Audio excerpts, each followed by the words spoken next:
오늘은 우리 양경규 위원장님을 만나서 대화를 한번 해보도록 하겠습니다. 네, 먼저 뭐 저야 잘 알지만 양경규라는 사람에 대해서 자기소개, 양경규가 살아왔던 삶에 대해서 좀 간단하게라도 좀 한번 이야기를 하면서 진행하는 게 좋을 것 같습니다. 네. 양경규는 어떻게 살아왔나?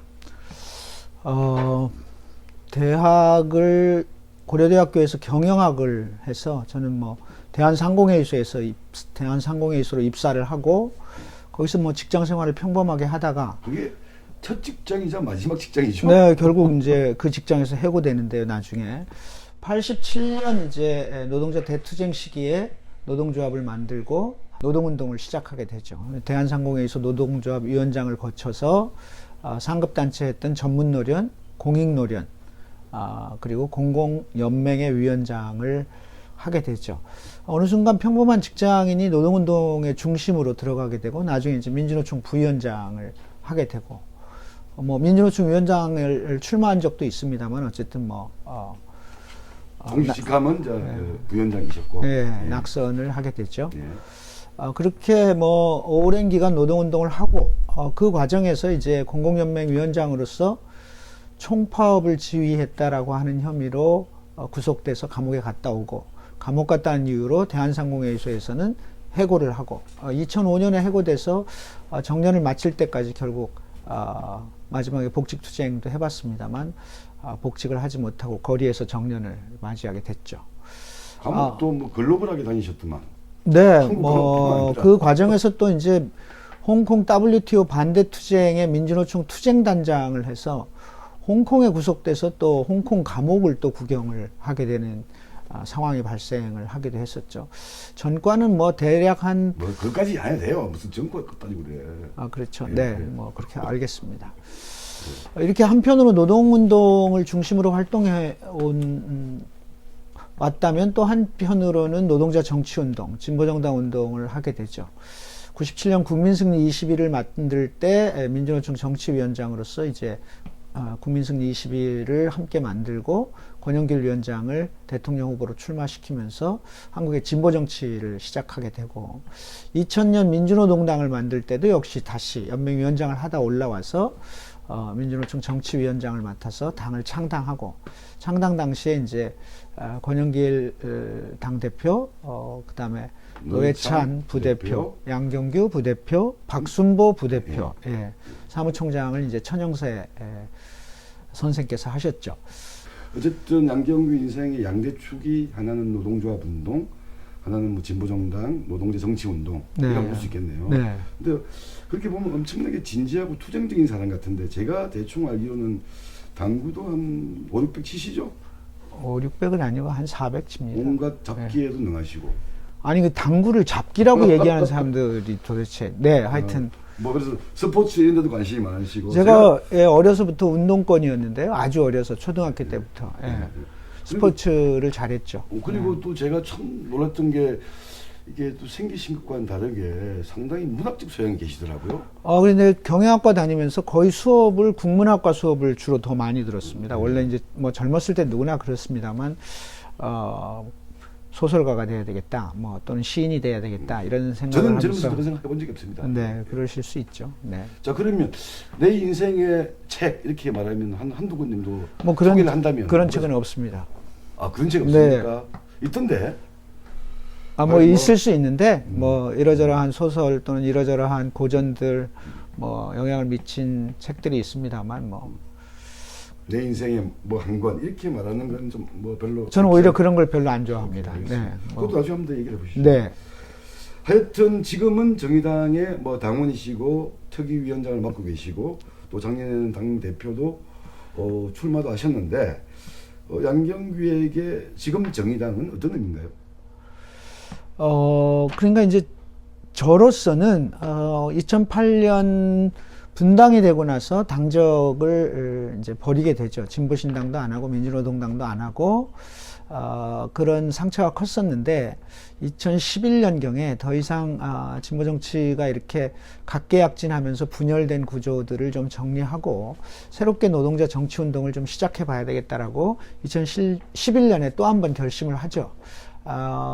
그래서 이제 당시에 이미 이제 진보 정치에 대해 관심이 멀어졌던 노동 현장을 순회하면서 누가 시켜서 했다기보다도 혼자 이제 맨땅에 헤딩하는 심정으로 다시 전국 순회를 시작하면서 노동자 정치운동, 진보정당 운동을 노동자들이 다시 한번 시작해보자라고 해서 전국 조직을 새로 만들어내고 그 조직을 이제 노동정치연대라는 이름을 붙여서 활동을 하고 그러면서 이제 당시의 정의당 그리고 당시 진보신당 지금 노동당이죠. 노동당 그리고 국민모임 노동정치연대 이 사자가 통합을 해야 된다라고 주장하면서 이제 그 중심적인 역할을 하고 결국 2015년에 그 사자가 통합을 하면서 지금의 이제 정의당이 당적을 됐던 다시 거죠. 갖게 되셨고. 그렇죠.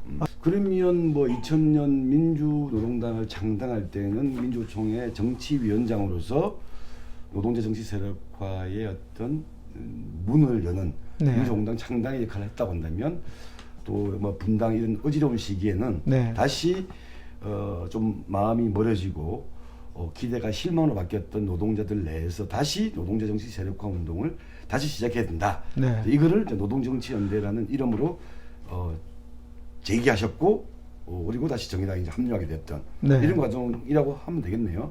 그러니까 이제 제가 살면서 뭐 스스로를 돌아보면 어떤 시기에 전혀 새로운 길을 여는 데 있어서 일정한 역할을 했던 측면들은 있었던 것 같아요. 예를 들면 남들이 알아주든 못 예. 알아주든. 네.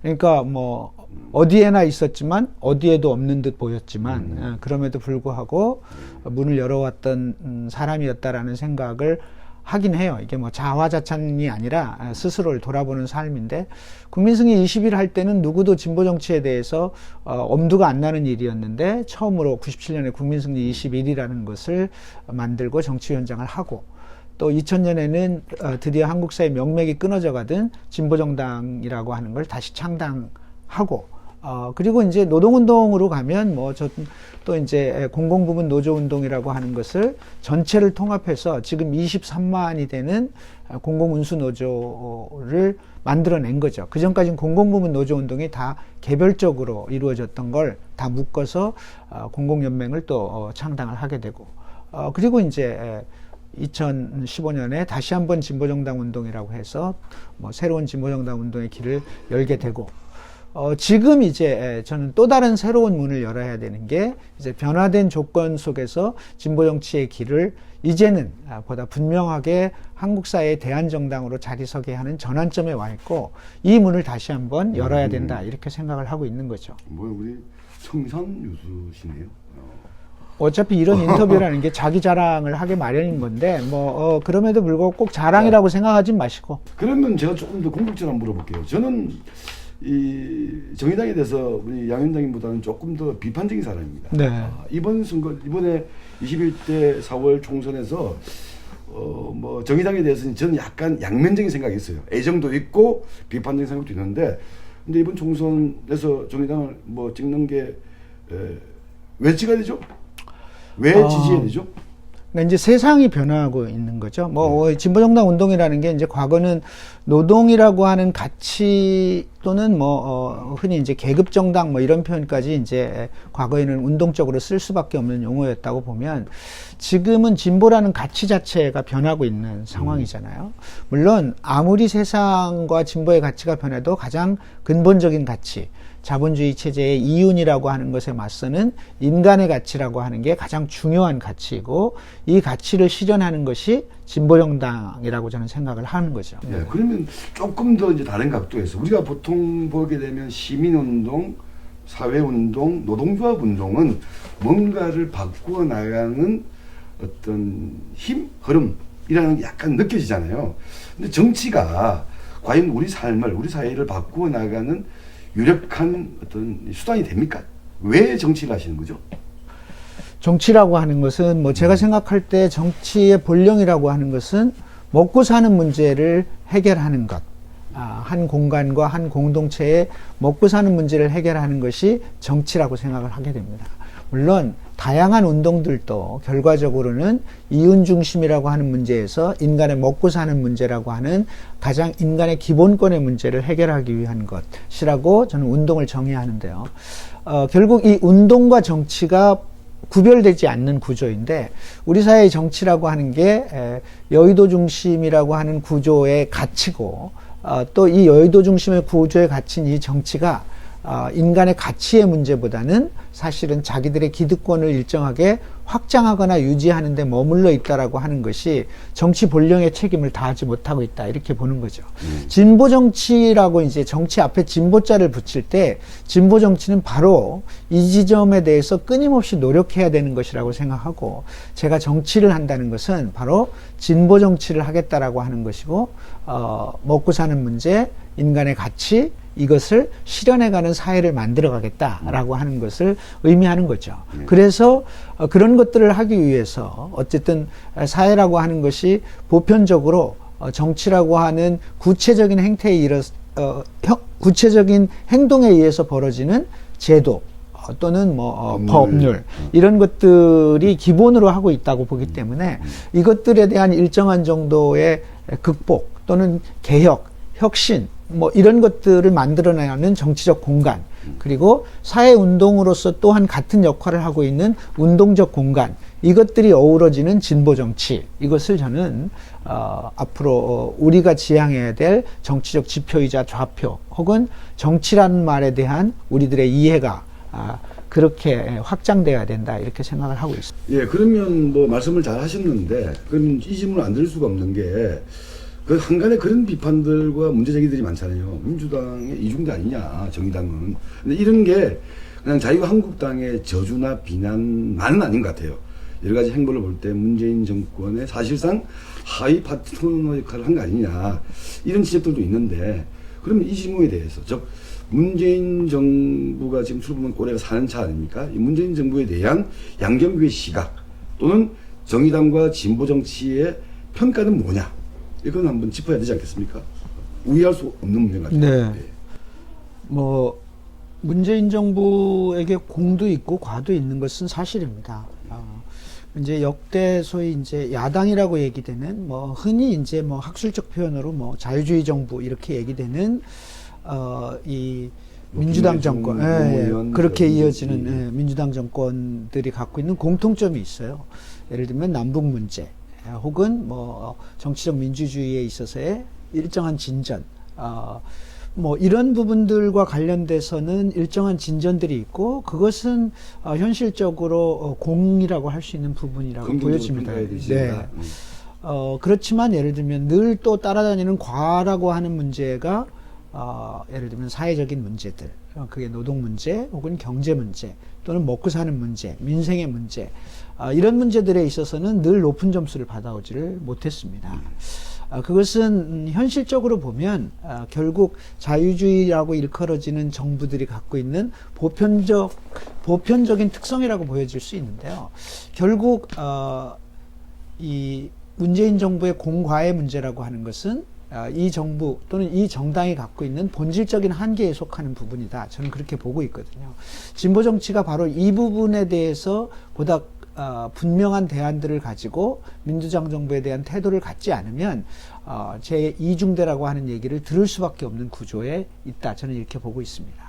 그렇기 때문에 이 문재인 정부에 대한 진보 정치 또는 진보 정당 정의당에서의 바라볼 때의 평가라고 하는 관점에 있어서는 바로 그런 문제들, 남북 문제 또는 외교 문제 또는 정치적인 문제들에 대한 일정한 정도의 협조가 필요한 부분이 있다라고 보여지지만 민생 문제 또는 사회 문제, 노동 문제, 경제 문제 등에 대해서 보다 분명한 대안들을 갖고 비판하고 이것들에 대한 대안이라고 하는 것이 바로 정의당이라고 하는 것을 국민들에게 확인시켜 주는 것. 이게 가장 중요한 문제가 될 텐데 때로는 정치적 이해관계 때문에 바로 이런 대안들을 과감하게 제출하는 것을 주저하는 경향을 갖게 되는 것이 아쉬운 지점들이죠.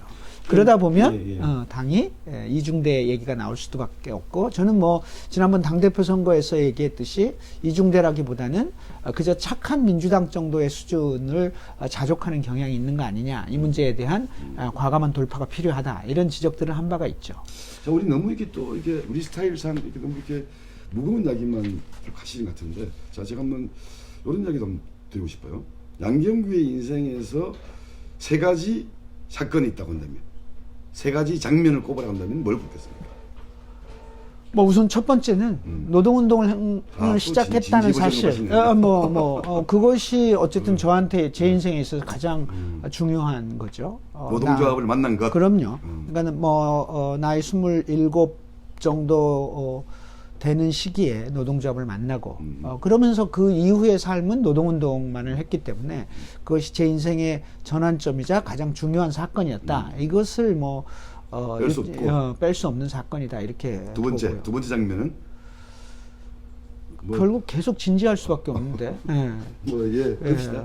두 번째 장면은 제가 민주노총 정치위원장을 했던 일인 것 같습니다. 그러니까 지금 이러저러한 진보정당이 지금 6개나 되는데요. 진보정당의 전성시대를 맞이하고 있는 상황이긴 한데, 한국 사회에서 노동자 정치운동이라고 하는 대중운동이 뿌리를 내리고, 이 뿌리가 다시 진보정치와 진보정당 운동이라고 하는 대중적인 진보정당 운동으로 나가는 그 길목에서 어쨌든 이 노동자 정치 세력화라고 하는 문제, 진보정당 운동이라고 하는 이 문제, 이 두 가지 키를 책임있게 해결하거나 그 중심적인 역할을 할 수밖에 없었던 조건에 있었던 일련의 사건들, 일련의 조건들이 저에게 있어서는 중요한 자, 첫 번째가 사건이었다. 노동조합을 만난 거. 네. 두 번째는 노동조합을 하면서 정치와 만난 거. 네. 세 번째도 진지로 가나요? 세 번째는 뭘까요? 세 번째 장면? 세 번째는 사건이라기보다는 제가 생각할 때는 사람을 만난 것이라고 볼 수 있습니다. 예. 만약에 제가 그냥 평범한 직장인으로서 살았다면 제 삶이 훨씬 더 훨씬 더 평온하고 훨씬 더 빈곤했을 거다 이렇게 생각을 하는 거죠. 삶이 빈곤했을 거다. 남들은 노동운동하다가 어디 감옥도 가고 회사에서 해고되고 이런 얘기들을 하면서 너 참 안 됐다라고 보는 사람이 있을지 모르겠습니다만 저는 그런 과정을 통해서 만난 사람들로부터 힘을 받고 그 사람들과 함께 살아가고 있다라고 하는 사실 자체가 제 인생에서 나눌 수 없는 정말 가장 큰 사건이자 중요한 제 인생에 있어서의 가장 아름다운 순간들이었다 이렇게 보여져요. 그럼 정종건을 만난 것은 그 중에서도 가장 갑에 해당하는 중요한 사건이다 이렇게 볼 수는 있습니다만 어쨌든 그런 물론 이제 자질구레한 에피소드들을 가지고 얘기할 수 그럼 있죠. 그 얘기 합시다. 에피소드 얘기해가지고. 그러면 약간 이것도 약간 진지 버전이니까 노동운동 민주총이라는 배의 성장이 되어서 제대로 한번 항의를 해보고 싶은 마음이 있었다. 네, 그러니까 이제 지금 노동운동에 대해서 쏟아지는 온갖 비판들이 저는 매우 설득력도 있고, 노동운동 자체에서는 또 그것에 대해서 반박하거나, 그것에 대해서 변호할 수 있는 발언들이 준비되어 있고, 또 그것 또한 설득력이 없는 건 아니긴 하지만, 일정 부분 뼈 아프게 받아들여야 될 부분들이 많이 있는데, 그것은 제가 보기에 단순하게 밖으로부터의 비판이 아니라, 내재적인 자기 성찰의 부족으로부터 온 측면들도 있었기 때문에 그 자기 성찰을 할 수 있는 기회를 좀 갖고 활동할 수 있는 기회가 있었으면 참 좋았겠다라고 하는 고민이 좀 있습니다. 근데 좀 소프트하고 좀 이렇게 재미난 얘기를 하려고 하는데 자꾸 우리 진지부전으로 가시는데 자 그럼 제가 한 번 더 네. 양경규의 장점과 양경규의 단점은 뭡니까? 얘기합시다. 없나? 스스로 생각해서 제가 굉장히 대중적인 사람이라는 게 장점이죠. 그러니까 이제 제가 요즘 말로 보면 진지충에 속하는 사람인 것처럼 보이지만 87년 이후 지금까지 노동운동을 했고 제가 이제 흔히 얘기하지만 노동조합 활동은 평생의 영업입니다. 사람과의 관계를 풀어야 되고 함께하는 사람들과 같이 갈 수 있도록 마음을 모아야 되는 일이기 때문에 서로 다른 마음들을 합치려면 이 사람과 이 사람을 연결시켜주고 그것이 하나의 힘으로 모아질 수 있으려면 그래서 저는 가끔 후배들에게 노동운동 하다 보면 상처를 많이 받게 되고 그렇게 되기도 하는데 노동운동 자체는 시쳇말로 영업 활동을 하는 것이고 그 영업은 세상을 바꾸기 위한 영업이고 그 영업은 진보의 가치를 파는 영업이기 때문에 이런 문제와 관련해서 대중과의 소통이라고 하는 문제는 매우 중요한 거죠. 근데 그런 이제 데서는 장점이 있다. 안경교가. 그래서 이제 뭐 진지한 것처럼 보이지만 사람과의 관계나 이런 것들에 있어서는 무척 대중적이고 뭐 이런 됐어요. 편인데 단점 얘기해 보세요. 단점은 잘 모르시죠? 제가 얘기해 드릴까요? 뭔데요?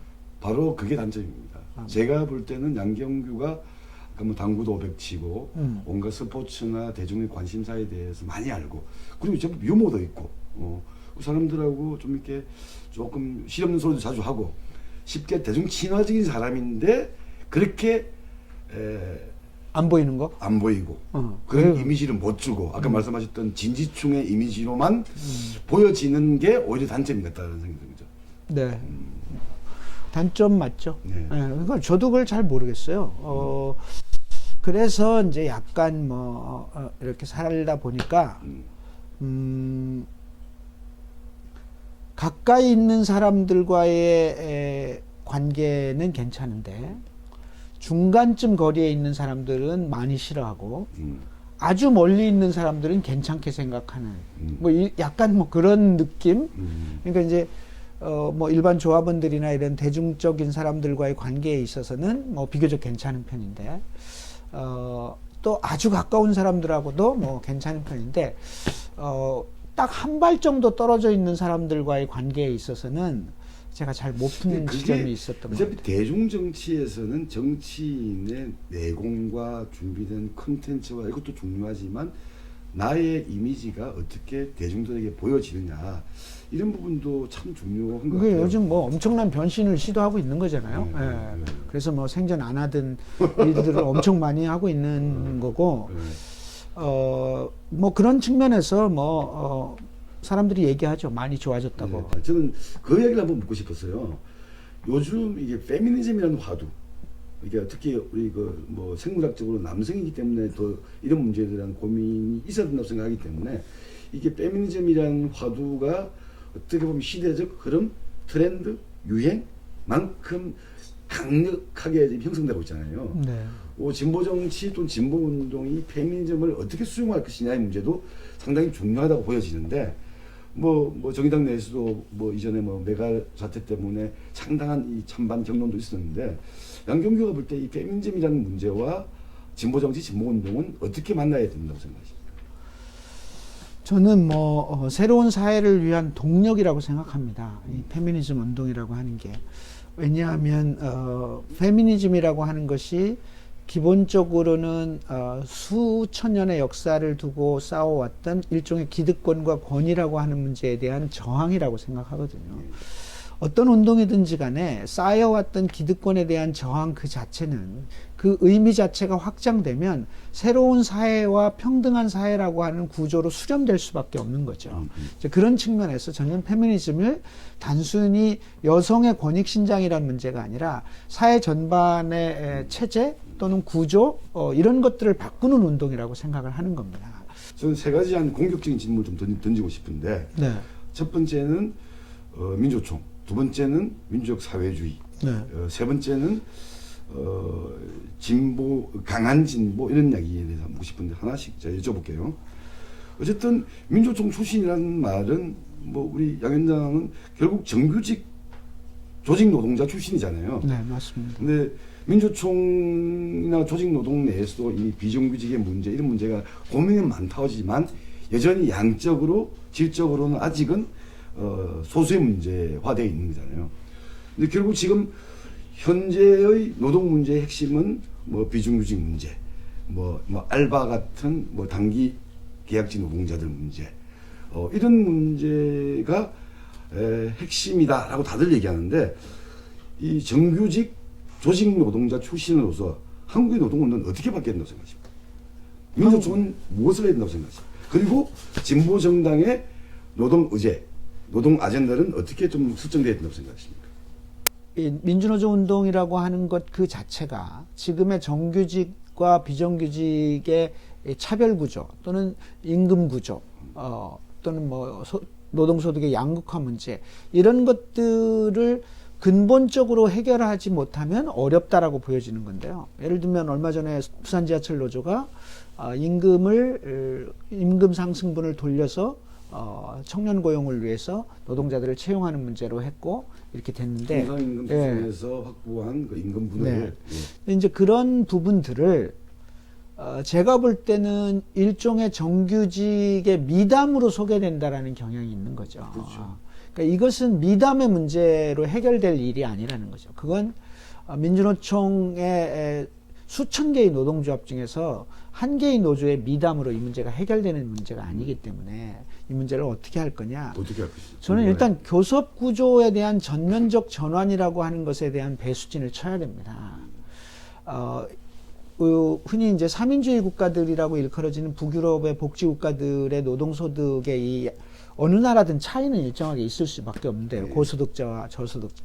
이 차이의 간격이 우리처럼 이렇게 비정상적으로 높은 이유는 강한 노조, 임금을 많이 받는 노조, 힘 있는 노조가 임금을 많이 받게 되고 그 노조는 힘이 크기 때문에 더 또 임금을 많이 받게 되는 구조가 계속 양산될 수밖에 없는 거죠. 중앙교섭이 없고 기업별 노조의 교섭으로 이루어지는 나라에서 이것은 불가능한 구조입니다. 이 문제를 해결한다라고 하는 것은. 센 놈은 더 자기 권리에 를 하는 거고, 그렇죠. 오히려 힘이 약하거나 이런 데는 더 오히려 이제 악순환에 빠지는. 그렇죠.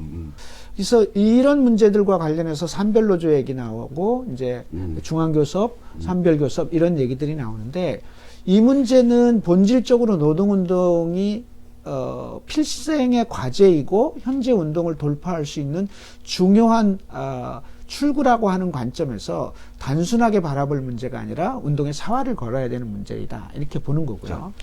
국가 정책으로 보더라도 이 정부가 끊임없이 뭐 고임금 노동자들은 귀족이다 어쩌다라고 얘기하면서 비판하거나 이것을 자기들의 방패막이로 칠 게 아니라 본질적으로 한국 사회 전반에 대한 변화를 생각하고 노동 존중을 생각한다면 산별교섭을 법제화하거나 중앙교섭을 법제화할 수 있는 문제를 열어야 되는 거죠. 그러니까 이런 이제 본질적 문제들을 해결하겠다라고 하는 판단과 고민이 필요한데 거기에서 진보 정당이나 이 역할하고 또 만난 점이 있겠네요. 그렇죠. 예. 이거 이제 이런 문제들을 한편으로 투쟁이라는 과제, 운동적 과제이고 한편으로 이게 여의도라고 하는 공간에서 법제화와 제도화로 갈 수 있는 공간. 그리고 그것이 결국 아까 얘기한 의회와 광장이 만나면서 한국의 노동 문제, 한국의 사회 문제를 해결해가는 구조가 되어야 한다라고 생각을 하는 거죠. 그럼 사회연대 임금특위위원장도 사실은 그런 고민에 맞습니다. 뭐 연장과 연결되는 거겠네요. 네. 사회연대 임금이라고 하는 것이 이제 뭐 스웨덴의 사회연대 임금이라고 하는 말과 말은 같습니다만 기본적으로 한국 사회는 뭐 스웨덴과는 또 다른 또는 북유럽 복지국가하고는 다른 구조이기 때문에 고려해야 될 지점이 많은 거죠. 일단 중앙교섭이 없는 제도하에서 사회연대임금이라고 하는 구조가 가능하냐? 불가능하다라고 보는 거고요. 우리나라의 임금체계라고 하는 관점에서 예를 들면 직무급과 호봉급, 연공급 등등으로 이렇게 임금체계가 분리되어 있는 구조에서 임금체계 문제 또한 어떻게 바라볼 것인지에 대한 연구가 필요한 지점이 동시에 존재하게 됩니다. 그러니까 만인에 대한 만인의 투쟁, 약육강식, 무한 경쟁의 사회가 아니라 보다 개인의 자유가 존중되면서 평등한 사회를 만들어가자. 네. 이런 거라고 보여지네요. 네.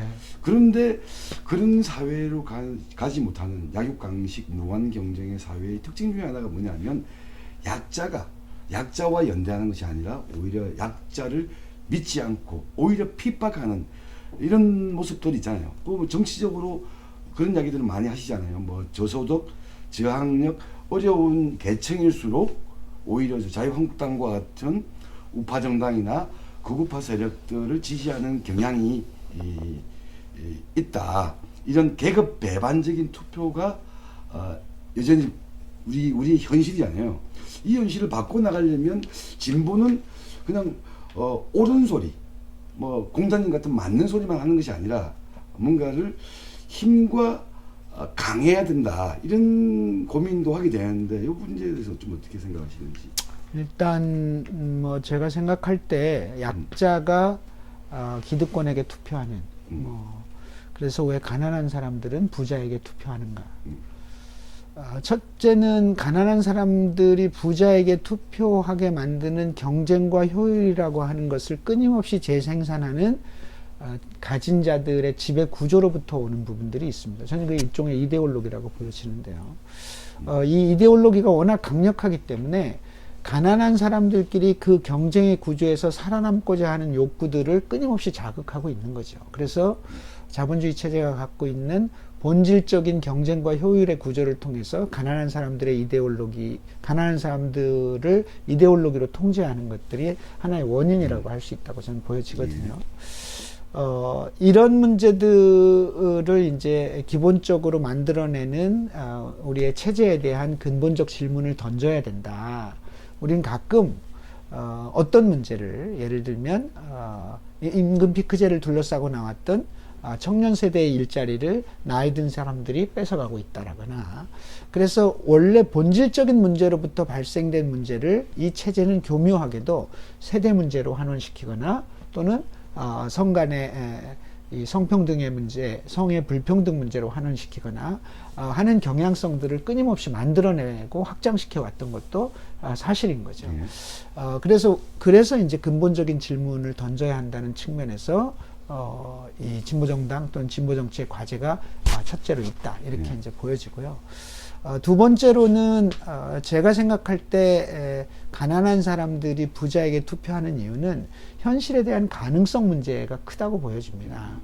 그러니까 예를 들면 부자들이 우리가 집권하면 당신들에게 이것을 해결해 주겠다라고 얘기할 때 그것이 만족스럽진 않지만 저 사람들이 잡으면 나에게 5% 정도의 혜택이 오겠다라고 판단하는 거죠. 실질적으로 실현될 수 있다. 네, 5%가 실현될 거다. 그런데 나의 요구를 100% 실현시킬 수 있는 공약을 내세우고 있지만 그거는 실현 가능성은 거의 빵프로다. 그러면 차라리 5%를 갖겠다라고 하는 거죠. 그럼 여기서 이제 진보정당의 과제라고 하는 것은 우리가 제시한 이 공약을 실현할 능력이 있다라고 하는 걸 확인시켜 줘야 되는 거죠. 제가 이제 우리 양 위원장을 한번 만나서 대화를 해보려고 했던 거는, 어쨌든 이번에 정의당 비례대표 경선 후보로 등록을 하셨죠. 네. 그러면 양경규가 이번 21대 국회의원이 된다면 무엇을, 어떤 일을 하려고 하는지에 대한 포부, 생각, 꿈이 있다고 한다면 그 이야기를 좀 하면서 우리 오늘 대화를 좀 했으면 좋겠네요. 일단 뭐 제가 출마하면서 기본적으로 당원들에게 던졌던 첫 번째 메시지랄까, 첫 번째 나의 구호랄까라고 하는 것이 대한민국 국회 가장 왼쪽에 서겠습니다.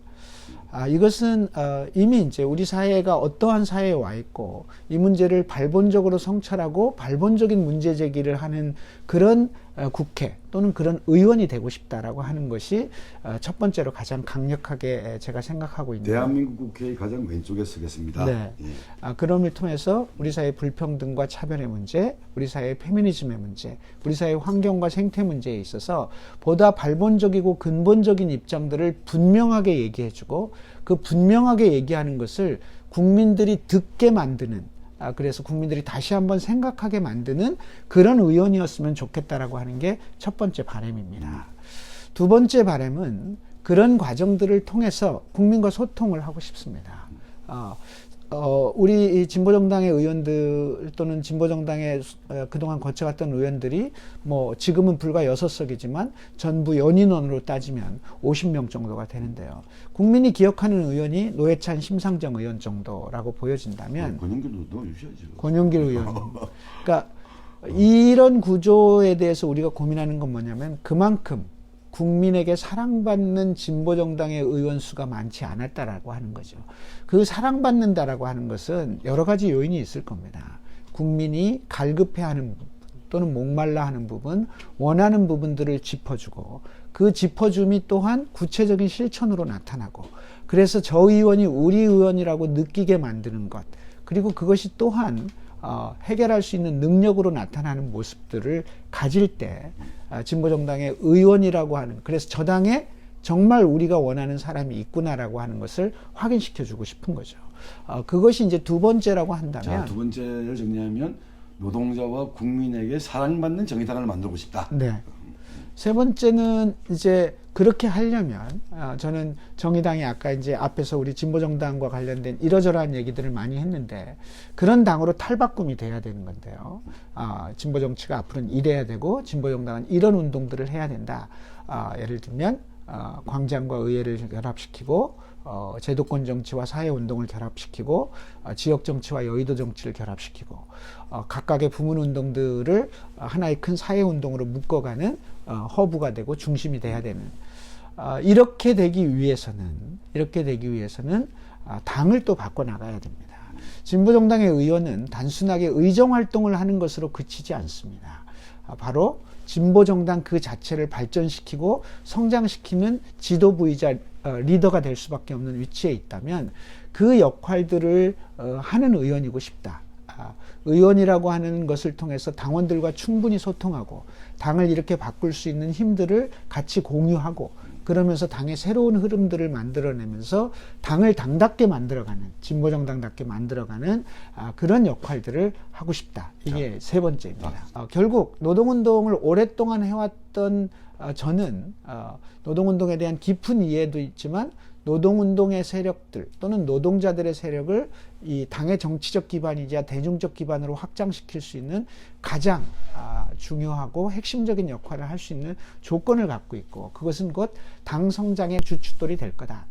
정의당에 지금 가장 부족한 부분이 있다면 그런 기반들을 콘크리트와 같은 기반들을 분명하게 축적해야 되는데 그 지점이 제가 의원을 하게 된다면 훨씬 더 효과적으로 그리고 훨씬 더 획기적으로 성장시킬 수 있는 기반을 만들어갈 수 있을 것이다. 이렇게 저는 보고 있고 그 역할을 꼭 하고 싶습니다. 라고 하는 약속을 드립니다. 양경규와의 대화를 이것으로 마무리하겠습니다. 끝. 고생하셨습니다. 좀 재밌게 하는